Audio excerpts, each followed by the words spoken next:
What's up, everybody? Welcome back to the Barefoot Garage. If you've been following along, this is my 1972 914 Porsche. I have an engine and drivetrain transmission out of a 73 car, so it does have the 2-liter, the D-Jet, the better transmission, and everything that goes along with it. So if you follow my Instagram, you saw that I kind of gave myself a challenge to drive the Porsche every day for 7 days. That doesn't sound like a difficult thing, but given the way that my parking situation is here, the heat in Florida, the rain, responsibilities to pick up my daughter, it's not super easy to get that thing out every day. But I did get it out for 7 days in a row, and I was able to come up with some of the common issues that if I drive it 2-3 times a month, don't become as big of a deal, or I don't notice as often as something where I'm driving the car every single day. So one of the biggest things that I've found is that it has a just off idle, a light throttle stumble. And to be honest, it feels like a carburetor problem. I actually had a buddy that called me and goes, your car's behaving like it has a carburetor issue. And basically what happens is once you get into light load, light throttle cruising, it kind of bucks and stumbles and it doesn't really want to run right. And if you just roll into the throttle, it goes right away. But that's not always the case. You can't always just roll into the throttle and speed up in certain scenarios. So what we're actually going to do is something a little bit different tonight. I'm going to show you guys the process to repair this, show you the tools we need. So this will apply to any owner of a 914 that's still running D-Jet or L-Jet. There's a different part number for D-Jet and for L-Jet cars, and I'll show you the relay board, but the process is essentially the same. So let's take a look at what's going on in the car. I actually already have the throttle body off, and we'll go take a look at the bench at the process of replacing that, try and cure that stumble in the 914. What's up, guys? My name is Nathan. Welcome to the Barefoot Garage.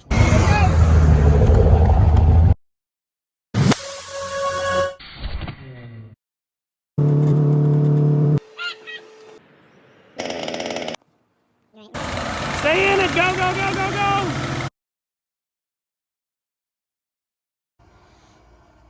All right, so before we jump in and look at the car, let's take a look at what the tools we're going to need. You need a 13mm socket. This is what I have. I like the T-handle. You need, at least on my car, an 8mm box wrench or socket to undo your throttle cable. I have a flat blade that I use to undo the air box, and typically I use that to also pry off some of those hose connections. Hopefully they are nice and tight. Once you get to this point, you are going to need your drill bits in order to drill out the old relay board, and then you're going to need a pop rivet gun to put this back together. So that's what you need to do this job. It is a pretty simple thing to do on your 914, but it does involve going inside some electronics. So let's take a look at the throttle valve as it comes off the car. All right, so we're looking down from the top at the 2-liter boxer engine in my 914. So the air box has been removed. These are all vacuum lines that go to the air box related to the injection system. And I've gone ahead and removed the manifold here. So on my car, specifically, it has both vacuum advance and vacuum retard on the distributor. So there's a couple of those to unhook. There's an 8mm pinch bolt to undo the throttle cable, and I was able to just undo my throttle return spring by hand. So 2 13mm nuts, and the whole thing just comes right off. The only connection that you're going to need to undo is actually this 4-pin right here. This is actually the connection that goes to what I'm calling the throttle position sensor. I know it has a throttle valve, something like that, that we're going to replace. The connection's actually in really good shape. In a later video, we're going to take a look at repairing some connections to the MPS. But once you've gotten to this stage, 2 bolts, throttle cable, return spring, and then obviously just your air box, you can take it over to the bench and we'll take a look at what's going on there. Here's our assembly as it comes off the car. You have your idle air bleed screw, and you've really got 2 sources of vacuum. If you look carefully, one draws right above and one draws right below the butterfly. Now, you can see mine is pretty clean. I actually had this off several weeks ago, pulled the throttle shaft out, cleaned it, polished this up a little bit. I wouldn't call it a porting job, but just got it super clean, made sure the action was nice and clear. Here are the 2 13mm bolts that I took off to get this apart.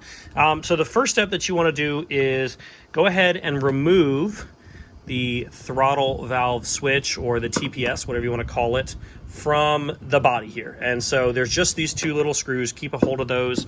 I tend to lay out a paper towel when I'm working on the bench here, or I get a dog bowl or a pie pan or something to put all this stuff in. So once you remove these two screws, you can tell that this has some adjustment. And so when we put it back together, we'll go through that adjustment procedure. I have some marks indicated here as to how I do and how I have mine set up. But when the last time I set this, I realized that I couldn't quite get to the 0 point. And so that kind of gave me a clue that needed to happen. So once you've undone those two screws, it should just pop right off. And so you can see it uses a D shaft like pretty much every throttle assembly ever. So for now, if you have not cleaned this or you need to, get it clean, and we'll go ahead and put that to the side. So there's a little barrel that holds your throttle cable. Put that off to the side as well. So I have had this open before. I've actually tried to clean it a couple of times, and you can see basically there's three pieces. There's a back piece, there's the front cover, and then there's this hood that holds your connection. So I can do it by hand because I've actually taken this apart before. So this little cover has 4 tabs, 2 at the top, 2 at the bottom. You can use a screwdriver, but if you can do it by hand, that's better. So this just comes right off. So you can see what's happening here as the throttle opens. These contacts drag across the little relay board here, and then obviously they're connected up to the top to our connection to the car. So if you look closely, I'm not sure how well this is going to focus here. On mine, you can see a groove in one of them, and I'm guessing this is my issue. You can see right there that I've got a groove in mine, and I have tried to clean this. I have done some little bit of polishing, and that's just not happening. So what we're going to do, this is pretty much in place. I'm not going to try to take that out. We're going to take our connections off. So you want to just kind of gently work this with a screwdriver. I find it's best to put the screwdriver here and to pry it up like this a little bit, and just work side to side to make sure that it's coming off gently and that you're not damaging these contacts, because if they don't lay down on there tight, then this is kind of a waste of time. So let's go ahead and pull this the rest of the way off. And by now I should be able to get it off by hand, and I'll put that off to the side. So it just kind of fits in between these two little hooks. You can see it's pretty snug in there, but it sits between these two hooks here, makes that connection over to my plug. So take this, put this off to the side, put this somewhere safe. Typically I actually take this and put it up there or somewhere else. So what we're actually going to be doing today is we are going to be drilling out or grinding out the rivets that are holding this board in place. There is one here, and if you open the throttle a little bit, there is one here. So it's a little bit of a precarious process. I've actually never done this before, so you guys are coming along for my first time doing this. So we're going to get this where we can see both of them. We'll slide this board out, and then we'll put the new part in. So let's take a look at that new part. All right, opening up the new part here. This came from 914 Rummer. If you have a 914 and you're not on to those guys out in Oregon, they are excellent. They provide a lot of parts that are just hard to get or not accessible, reasonable prices. Super cool guys coming out to the events and stuff as well. You can follow their social media pages at 914 Rubber. They do some cool stories and have a really awesome 73 or 74 that they drive around. So this is the part. 2-liter throttle position sensor board. If you have 1.7 or a 1.8 or an L-Jet, make sure you get the right one, because they are not the same. I went ahead and opened this up, and we'll just hold it up to what I've got, and you can see a huge difference in how the connections are and what the tracks, for lack of a better word, look like. You can see on mine, they're pretty gold, and you can see this one's a little bit more silver, but you cannot see those huge grooves here. So they have the same 2 holes. Obviously, this is the right one. I have already confirmed that, and it comes with 2 little pop rivets. So once you drill out what we've got going on here and what we've got going on here, we are going to rivet this to the backside. So when this is in the car, this backside just sits up against here. And so there's really no issue there. Maybe put a little RTV on the back or something like that. So we are going to very gently and very carefully, I may grind this flat and then center punch it, and then use a really small drill bit.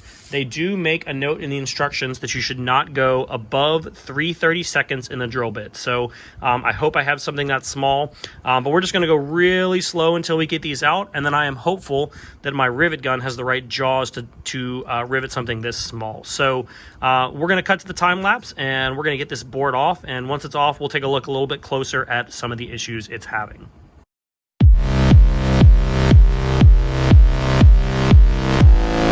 But we got our two boards side by side, and you can see the scoring.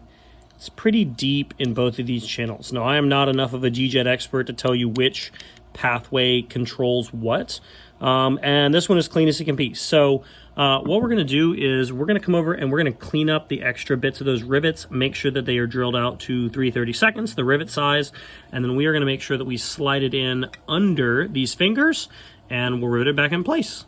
Let's go.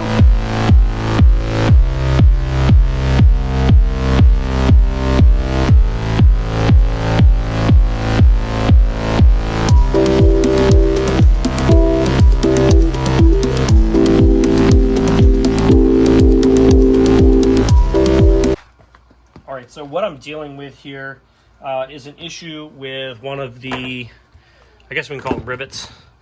This one came out fine. I went ahead and drilled it at 3/32. That's the new size. This one, if I can get it close enough, you can see I wasn't perfectly on center, so there's a little bit of it left.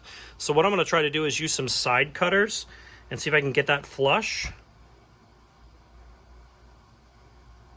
Perfect. And then we'll go ahead and drill that one out to 3/32 as well. All right, I got them both clean. You can see some scratches there. I did take a file and just clean this up flat. This is really arbitrary in the world of what I'm trying to do. You're never going to see this. It doesn't really affect anything. But I wanted to make sure that the rivets would go in nice and flush, and they do. So let's see about snaking that new one in place, and then we'll go through riveting it down, pop it in the car, and see if we can get it started. All right, so I got my rivet gun, I got my rivets, I got my new board, and I got a tiny little screwdriver here. So what's going to happen is I'm going to get it generally where I want to have it, and then I'm going to use my screwdriver to just very gently lift these followers or fingers up onto the new board here. So do this as gently as I can because I want to make sure that they make good contact. And then this board, oh, I missed one there, should slide on down into its home. And we should see those two rivets line up. So you can see I'm lined up with my rivet here and my rivet there. So this is a super simple procedure. If you've worked on, having worked on some campers and boats and things like that, rivets are really easy and they're a great way to attach something. So basically I got my rivet gun with the correct anvil on there. I did check to make sure that it would run 3/32 because those are really small for what most I do. Make sure that it is flush, and then you'll just go and squeeze the rivet handle till it pops. And that's it. That should not contact or cause any issue with our board. And we'll go ahead and do the second one, clean that up. And then I bet that rivet will go right through like a champ. So when you put your rivet through, you got to make sure that it is right up against the end here. And if it's not, when you pop it, it's not going to do the right thing. So rivet into the gun, rivet through the board, through the backing plate, nice and tight. The rivets can pull up a little slack, but I tend to put a little pressure on it to make sure that it's going to be as tight as it can. One more good squeeze, pop it, and there you go. You have a rebuilt board, and you can see it slides very nice. I can actually feel some of the friction here in this board, which is super cool. So I can tell that it's making a good contact. I can see that my three fingers here are riding nicely and smoothly. And so let's go ahead and put it back together, and we'll pop it in the car and see if it starts. All right, so this step is considerably easier outside of the car, so I tend to do it here. The throttle body is so easy to take off that unless you've really sealed it in place with sealer, which isn't super necessary, this is the way to go. They do sell some leads you can plug into this to be able to do this on the car, but what I've got here is I have my hot side plugged into the second terminal, number 17, and the negative side with some alligator clips here plugged into the number 12 or the 47 as mine is labeled. And I have my throttle switch turned all the way counterclockwise. And I'm going to rotate this slowly until I see the meter go to 0. Now, on this meter, I know that 0.7, 0.6 is as low as it will go, and you're going to go 1 hash mark past that. So we'll rotate to right there, and then I'm going to lock that down. Now, because I have done this before on my throttle valve, I can tell you that I have some marks there that kind of give me some indicator as to where I'm going. So we'll do that one more time just for those of you that are trying to follow along and do this at home. Go ahead and have these loose. Make sure that you're connected. I have my meter on ohms on the lowest setting. It's not an expensive meter. If I had a really nice one, I bet it would go to 0, or you had a non-digital. So we're going to go rotate all the way counterclockwise and gently go clockwise until we get the lowest ohms reading we can, basically the lowest resistance. So depending on the day and the temperature, sometimes it's 0.7, sometimes it's 0.8 for me. So we'll go to right there, and then I'm going to go 1 click past that, or 1 hash mark past that, and then lock it down. So that is the procedure for setting this. It's pretty simple. This applies to D-Jet. The L-Jets have some different values, so please don't take this as gospel if you are an L-Jet guy. So now that that is set, we'll turn our meter off. We'll unhook our alligator clips here, make sure that that's nice and tight, and we'll go put it back in the car.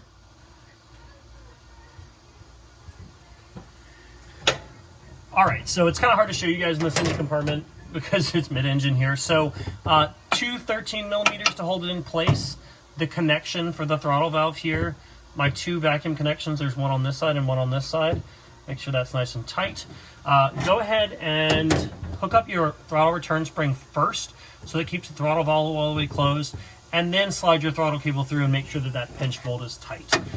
So I just use an 8 millimeter here and make sure that that is nice and snug. I don't want that coming out. It's better than it sticking, but it would prefer to have throttle. So at this point, make sure that your boot is on if you have a nice boot on there, and then airbox connections, and we'll go ahead and crank it up. So let's throw the airbox in, and we'll see if it starts and runs a little bit better.